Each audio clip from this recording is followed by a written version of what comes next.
แต่ก่อนคือบ่เป็นอีหยังอ่อนแอและเจ็บปวดใจเมื่อปล่อยเวลาผ่านไปให้แม่ต้องเสียน้ำตาเมื่อยบ่ที่ลูกนั้นเอาแต่ใจลูกต้องขออภัยในวันที่ผ่านมาแม่เอ๋ยแม่ลูกขอสัญญาจะสร้างตนเพียรศึกษาให้แม่ภู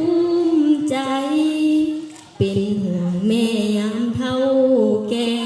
สิบ่ยอมพ่ายแพ้ใดใดลูกจะตั้งใจห้ำเพียรให้เก่งความหักที่แม่มอบให้นั้นเป็นพันเป็นล้านเป็นแสนแม่มอบความหักและห่วงแหนเหมือนตามแก้วตาดวงใจแม่เอ๋ยแม่มีพระคุณต่อลูกหลายจากนี้จนวันสุดท้ายจะหักแม่หลายกว่าสิ่งใดในโล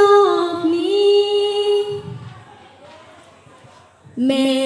เอ๋ยแม่ลูกขอสัญญาจะสร้างตนเพียรศึกษาให้แม่ภูมิใจเป็นห่วงแม่ยามเฒ่าแก่สิบ่ยอมให้แพ้ใดใดลูกจะตั้งใจห้ำเพียรให้เก่งแม่คือพลังแม่คือเส้นใสแม่คือแสงแห่งดวงไฟที่ส่องแสงไปให้ถึงจุดหมาย